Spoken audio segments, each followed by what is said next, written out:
Correspondent Amit Mukherjee is joining us with more. Amit, good morning. Now help us understand, on one hand, we have no comment coming in from Israel with regard to the pager attacks in Lebanon. At the same time, there are doubts of Israel's involvement. Added to that, US has also shunned away from any involvement in this incident. Get us more. What more are you picking up?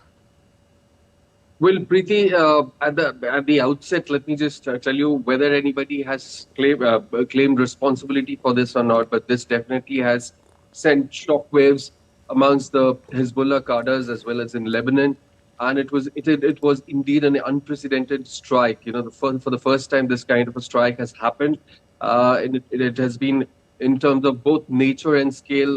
This is quite unprecedented, which actually targeted 300 people, mostly Hezbollah operatives in a very, very homogeneous sort of a, population where, these operatives were all mixed up in the civilian population, and they have been targeted very specifically.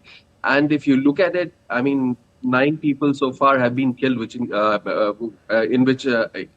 of which 8 are basically Hezbollah operatives. So definitely this has been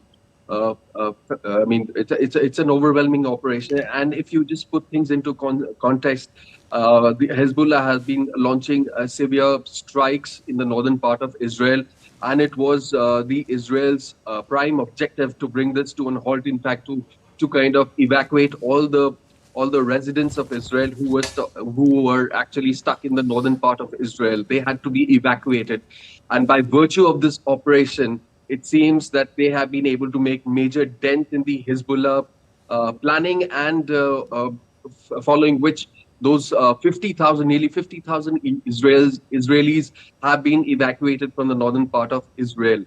Now, looking at the other aspects of it, the damage has been quite severe, I would say, Preeti. All right, Amit, also help us understand how grave is the situation right now, because it is not just between Gaza and Israel now, and also we've seen how major airlines have cancelled their flight operations in Tel Aviv, Beirut, and Tehran. Help us understand, what consequences could this have with regard to the conflict that is already raging in the region? Right. Rightly pointed out, in fact, situations have been very, very volatile even before this attack. And, this might have a cascading effect, because this target was not just kind of focused in Lebanon, where the Hezbollah operatives are there in large number, but in the neighboring Syria also, about 14 to 18 Hezbollah operatives have been targeted as well. Hezbollah have been operating with alongside with the Syrian government in the civil war. So if the Hezbollah operatives in Syria has also been kind of targeted in this. And apart from that, the Iranian ambassador to Lebanon, Mujtaba Amani, has also been targeted. Although he's out of danger and he's recovering well, but he has also been included in one of the pager attacks. Nearly about 1,000 pagers actually went off simultaneously between 3:45 p.m. local time of Lebanon, which is about 12:45 GMT, and it went on for half an hour.